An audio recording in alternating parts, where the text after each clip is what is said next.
Hello everyone, welcome back to our channel teacher Sarathi viewers. अगर आपको ये वीडियो पसंद आए तो लाइक कर दीजिए और मेरे चैनल टीचर सारथी को सब्सक्राइब भी कर दीजिए, तो जिससे मैं आपके लिए नए नए टॉपिक पे वीडियो लेकर आती रहूँगी और जो आपके उत्तराखंड लेक्चरर स्क्रीनिंग एग्जाम के पॉइंट ऑफ व्यू से बहुत ही हेल्पफुल होने वाला है। तो हम अपने सिलेबस को ऐसे ही स्टेप बाय स्टेप लेते हुए चल रहे हैं। तो चलिए, आज का जो हमारा टॉपिक है वो टॉपिक है वर्धन वंश। तो गुप्त वंश के पश्चात छठी शताब्दी ईसा पूर्व के आसपास पुष्यभूति नामक शासक ने वर्धन वंश की स्थापना की।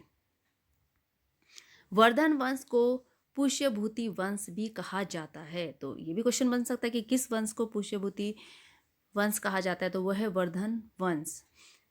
इसकी राजधानी थानेश्वर थी। वर्धन वंश की राजधानी कहाँ थी? थानेश्वर।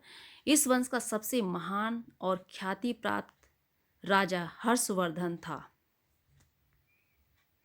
हर्षवर्धन को शिलादित्य के नाम से भी जाना जाता है। तो शिलादित्य के नाम से किसे जाना जाता है? हर्षवर्धन को।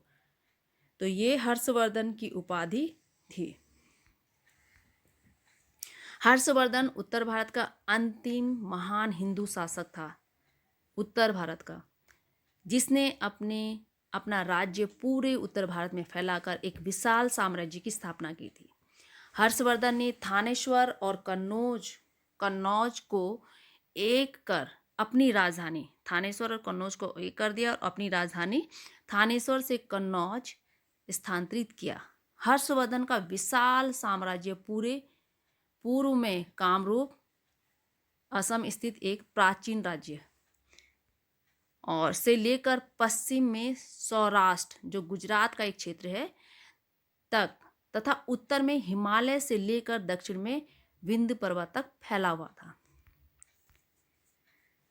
हर्षवर्धन बौद्ध धर्म की महायान शाखा का अनुयायी था। बौद्ध धर्म की महायान शाखा का अनुयायी था। कौन? हर्षवर्धन। उसने जनहितकारी और लोगों की उन्नति हेतु कई कार्य किए। हर्षवर्धन ने प्रयाग, यानी कि जो अब क्या है उत्तर प्रदेश में, बौद्ध महासम्मेलन का भी आयोजन किया था। तो हर्षवर्धन ने बौद्ध महासम्मेलन का आयोजन कहाँ किया था? प्रयाग में। हर्षवर्धन अपनी धार्मिक सभाएं लगभग हर 5 वर्ष के अंतराल में प्रयाग में आयोजित किया करता था, जिसे महामोक्ष परिषद कहा जाता था। जो 5 साल में अपनी धार्मिक सभाएं करता था प्रयाग में, उसको क्या बोला जाता था? महामोक्ष परिषद। तो महामोक्ष परिषद प्रयाग में हर 5 वर्ष के बाद किया जाता, जिसकी समावधि 75 दिनों ही हुआ करती थी। 75 दिनों के लिए होती थी। ऐसी भी जनश्रुति है कि हर्षवर्धन अपनी संपूर्ण संपत्ति इस परिषद में दान दिया करता था। इसलिए हर्षवर्धन के दान देने के गुण के कारण इसे हातिम कहा जाता है। तो हर्षवर्धन को हातिम क्यों कहा जाता है? क्योंकि उनकी दान देने की प्रवृत्ति के कारण ही उन्हें हातिम कहा जाता है। हर्षवर्धन एक विद्वान व्यक्ति था। उसने प्रियदर्शिका, नागानंद, नागानंदिनी तथा रत्नावली नामक 3 संस्कृत नाट्य ग्रंथों की रचना की। कौन कौन सी? प्रियदर्शिका, नागानंद, रत्नावली। हर्षवर्धन के दरबार में बाणभट्ट, मयूर दिवाकर, हरिदत्त और जयसेन जैसे विद्वान विराजित थे। राजकवि बाणभट्ट ने हर्षवर्धन की जीवनी हर्षचरित्र या हर्षचरितम की रचना की। तो बाणभट्ट ने की इसकी रचना, जिसमें हर्षवर्धन काल की जानकारियां निहित है। इसके अलावा बाणभट्ट ने संस्कृत साहित्य के महान उपन्यास कादम्बरी की भी रचना की। तो बाणभट्ट ने कादम्बरी की रचना भी की। ये संस्कृत साहित्य है। हर्षवर्धन के शासनकाल में प्रसिद्ध चीनी यात्री हेंग सांग भारत की यात्रा पर आया था, जिसने सी यू की नामक पुस्तक की रचना की। हेंग सांग ने किसकी रचना की? सी यू की नामक पुस्तक की रचना की, जिसमें हर्षकालीन भारत की सामाजिक, आर्थिक, धार्मिक, सांस्कृतिक अवस्था का परिचय मिलता है। हेंगसांग को यात्रियों में राजकुमार, नीति का पंडित और शाक्य मुनि आदि नामों से जाना जाता था। हेंगसांग के सम्मान में हर्षवर्धन ने कन्नौज सभा का आयोजन किया।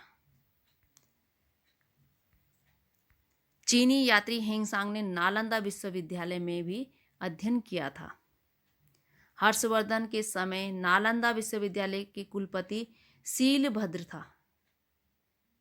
हर्षवर्धन काल में नालंदा विश्वविद्यालय अपने चरमोत्कर्ष पर था और साथ ही हेंगसांग की भारत यात्रा के समय हर्षवर्धन के समय मथुरा नगर सूती वस्त्र उत्पादन के लिए सबसे प्रसिद्ध नगर माना जाता था। कौन सा नगर? मथुरा नगर।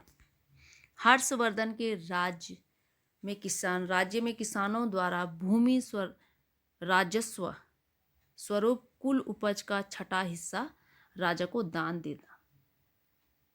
भूमि देने की सामंती प्रथा की शुरुआत भी हर्षवर्धन द्वारा ही की गई थी। सामंती प्रथा। हर्षवर्धन की मृत्यु के बाद इसका राज्य छिन्न छिन्न हो गया और हर्षवर्धन अंतिम हिंदू शासक के रूप में जाना जाता है।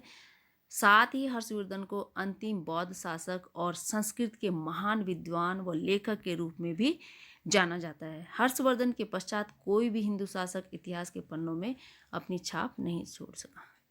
तो व्यूअर्स, आई होप आपको ये वीडियो पसंद आई होगी। अगर पसंद आई होगी तो लाइक कर दीजिए और मेरे चैनल लिटरेचर सारथी को सब्सक्राइब भी कर दीजिए, जिससे कि मेरी आने वाली वीडियो का नोटिफिकेशन आपके पास आता रहेगा। तो टेक केयर, बाय बाय, मिलते हैं नेक्स्ट वीडियो में।